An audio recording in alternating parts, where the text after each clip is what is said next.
¿Qué tal, mis queridos amigos? ¿Cómo estáis? Espero que vaya muy bien por ahí. Todavía me acuerdo perfectamente de ese momento, nada menos que han pasado 18 años, año 2004, Fórum de las Culturas de Barcelona. Ese evento de clasificación imposible que aún así estuvo pululando por el mundo durante 10 años, celebrado en la ciudad condal, que dicen los clásicos, y allá lógicamente que estaba yo, porque además de los eventos, los espectáculos y las exposiciones, resulta que los señores de Toyota se llevaron allí el Toyota Prius. Estamos hablando del año 2004. Y era la primera posibilidad que yo tenía de lejos de poderme acercar al coche e incluso de conducirlo, aunque fuera brevemente. Así que sí, allí me planté allí como un aficionado más y efectivamente me pude subir al Toyota Prius y lo pude conducir por primera vez. Aquello fue para mí todo un acontecimiento, la verdad. Era la primera vez que me podía subir a un automóvil híbrido, que hoy parecerá una cosa de lo más vulgar, pero a principios de este siglo era toda una novedad, además con esa forma especial y también ese interior con esa palanca de cambio. En definitiva, todo parecía muy nuevo y muy futurista, y realmente el Prius, sí, esa segunda generación que llegó a España y todas las que han ido viniendo después, ha sido un vehículo que ha marcado una época y que también, año a año, poco a poco, ha ido perdiendo peso en el mercado y en la sociedad mismo, en el tráfico rodado, por una explicación muy normal y muy lógica. Y ahora, de repente, Toyota se desmarca con la nueva generación del Prius, la quinta ya, Prius 2023, que te voy a explicar con todo detalle en este vídeo qué es lo que sabemos, porque como te digo en la miniatura, este coche tiene una pintaza. ¿Buscas un coche nuevo? Entra en carwow.es y mi equipo te ayudará a encontrarlo y conseguir el mejor precio. Carwow.es, el comparador de precios de coches nuevos.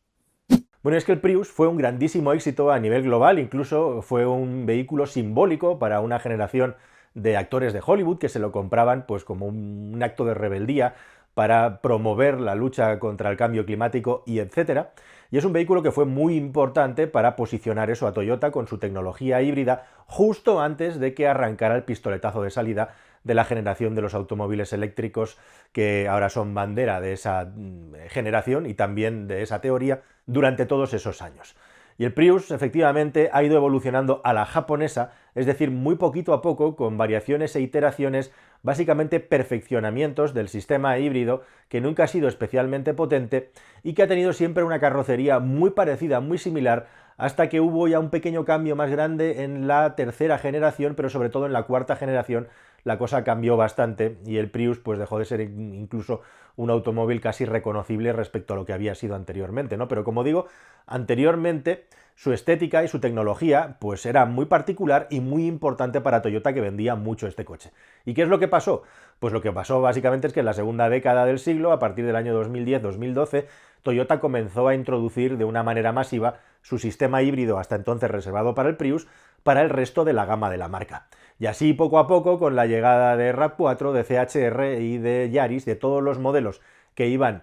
introduciendo la tecnología híbrida de Toyota, que había estado probada durante muchísimos kilómetros y años en el Prius fue perdiendo peso porque había otros coches con carrocerías más convencionales, podemos decir, que llevaban el mismo sistema de impulsión. Entonces, ¿para qué te vas a comprar ese coche en concreto con sus particularidades si tienes los automóviles de superventas con el mismo sistema de impulsión? Y así el Prius, por decirlo de alguna manera, fue perdiendo bastante el peso o el sentido que tenía en el mercado o había tenido en el mercado hasta la fecha. Y ojo, porque Toyota ha estado tirando de esta tecnología y perfeccionándola durante más de 20 años y a día de hoy todavía sigue perfeccionándola, y eso les ha permitido, ni más ni menos, saltarse toda la historia del diésel entremedia, toda la era dorada del diésel, sin que la empresa renqueara. Es una empresa global y Europa es un mercado de tantos otros, pero sin que la empresa renqueara, sino todo lo contrario, sino que ha ido tomando fuerza con el tiempo, y al final el tiempo se ha puesto de la parte de Toyota al respecto de hacer automóviles híbridos puros y saltarse tanto la era del diésel como la era de la electrificación pura,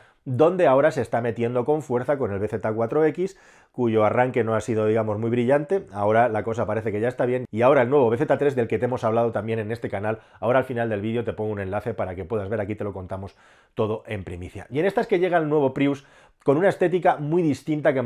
rompe completamente la tendencia respecto al Prius de cuarta generación. Pero es que el nuevo Prius, aunque estéticamente parece muy diferente a cualquier otra cosa que hayas visto, las formas que tienen recuerdan poderosamente al Prius de generaciones anteriores, es decir, de entre la segunda y la tercera generación, el que más se vendió y el que seguimos viendo por las carreteras en modo taxi principalmente. Esto, como digo, tiene muchos matices, básicamente son 3 matices los que hay. Para empezar, el diseño de los pilotos, la iluminación del vehículo le dan una personalidad completamente distinta y mucho más atractiva que en versiones anteriores, e igualmente también hay un detalle muy curioso. Si os fijáis en la forma del nuevo Prius 2023, el pico del coche, es decir, el lugar donde hay la máxima altura del vehículo, está retrasado a propósito, cosa que era un santo y seña de los Prius anteriores, era una de las características de la forma del Prius, esa forma, ese intento de hacer una gota de agua alargando el morro y luego redondeando la cola, alargando la parte frontal, la mitad frontal y luego redondeando la parte trasera, la cola, para hacer eso,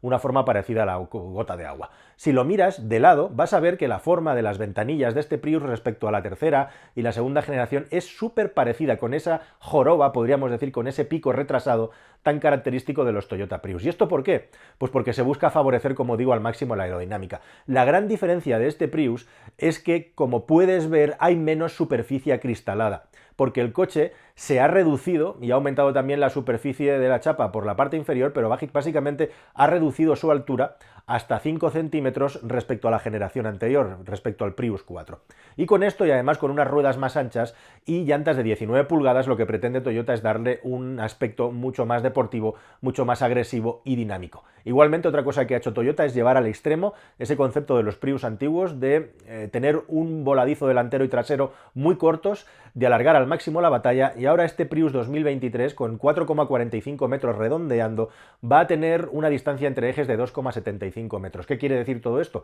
Bueno, pues que este coche va a tener un espacio en el interior para las piernas en las plazas traseras bastante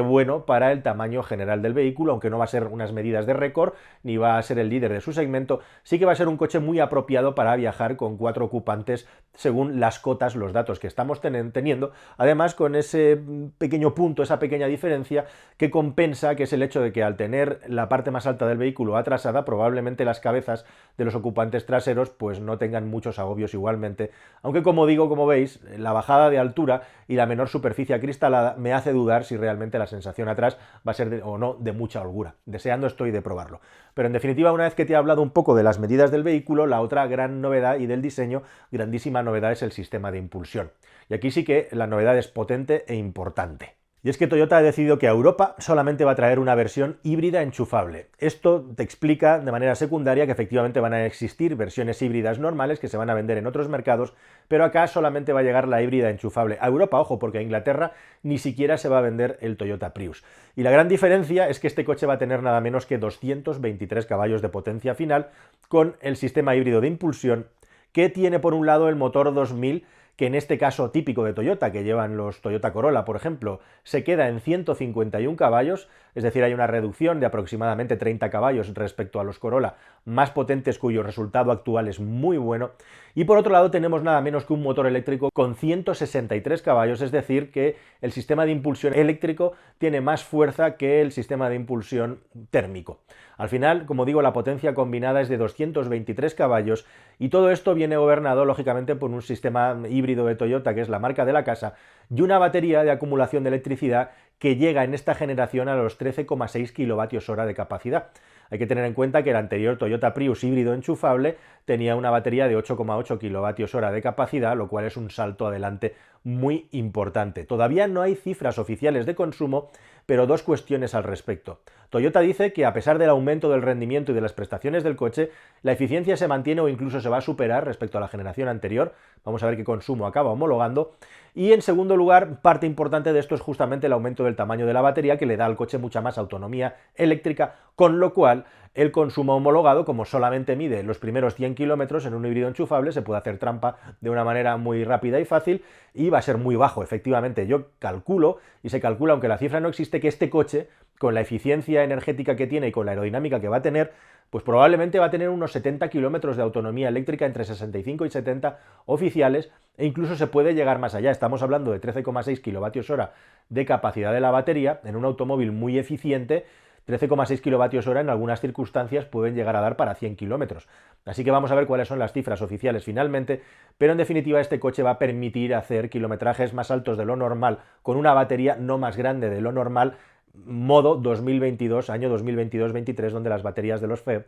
han crecido bastante. Y al respecto de esto, otro dato más, que es que en el anterior Prius se favorecía o se intentaba favorecer mucho la aerodinámica en detrimento del diseño del vehículo, y era 0,24 CX del Prius de cuarta generación. Este de quinta generación, en principio, con la bajada de altura, tiene una ganancia, pero las formas no son tan largas, ha perdido mucha longitud, o sea, estamos hablando de que este coche mide 4 centímetros menos que el anterior de longitud, e igualmente también se ha ensanchado. Así que la cosa se debería de quedar más o menos en 0,24, 0,25, estimo yo, este dato no es oficial, con lo cual también, bueno, pues por ahí no habría una pérdida muy importante en lo que se refiere a la aerodinámica, sino un mantenimiento del nivel de la misma con una estética, como digo, más agresiva, más anchura. Y es que en general lo que ha estado haciendo en los últimos años Toyota con sus sistemas de impulsión híbrido es básicamente mejorándolos en el sentido de ir aumentando paulatinamente el rendimiento, las prestaciones de los coches y por ende y de manera directa el confort de conducción, que era, digamos, el gran punto débil de estos vehículos,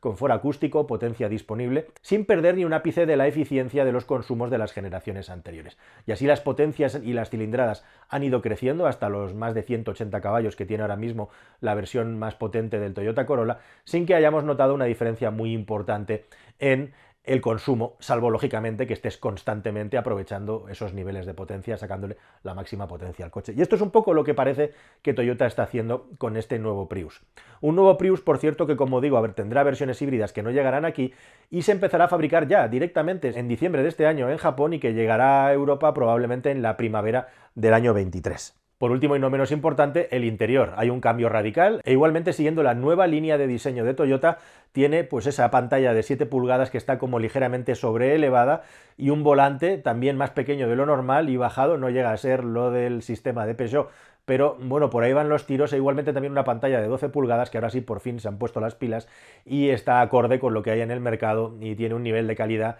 y de funcionamiento que podríamos poner en la gama media de lo que existe entre sus competidores. Y dicho todo esto, pues lógicamente nos queda la grandísima duda de a qué precio se va a vender este vehículo con todos estos ingredientes que te he contado. Quizá lo peor, dentro de lo bueno, es que no vamos a poder contar con versiones baratas que no tengan etiqueta cero porque no van a existir en Europa y probablemente con el aumento de potencia, el aumento de la autonomía eléctrica y el aumento de la tecnología que va a traer este vehículo, no va a ser un coche barato, no va a ser un coche para las masas, lo que no quita que no sea un automóvil muy interesante y que probablemente va a arrojar unas cifras súper interesantes. Conserva, por cierto, algunas cosas tradicionales de los anteriores Prius, como el hecho de poder poner unas placas fotovoltaicas en el techo para cargar ligeramente la batería. Van a ser pocos kilómetros, pero bueno, en España algún kilómetro puedes arañar con una placa solar en el techo, prácticamente testimonial, o por ejemplo para climatizar el interior del vehículo cuando lo necesites a través de una aplicación o a través de un sistema programado. Igualmente también una cosa muy importante que los Prius anteriores generaba pues un poquito de debate es el asunto de la colocación de las baterías. Van a ir puestas detrás de los asientos traseros de tal manera que no se va a restar en teoría ningún espacio ni al habitáculo ni tampoco al maletero. Eso lo veremos y nos daremos el dato cuando salga toda la información que está a punto de salir, pero ya Toyota ha hecho este preavance para ir calentando motores, para ir calentando el mercado y para que os estemos contando aquí cómo es esta nueva quinta generación del Toyota Prius. ¿A vosotros qué os parece? A mí la verdad es que a priori es un coche que me encanta y que me genera mucha curiosidad. Espero vuestros comentarios, ¿os gusta más o menos? ¿Qué opinión tenéis? Aquí os dejo con más contenido y nos vemos en el siguiente vídeo, amigos. Hasta el siguiente, adiós.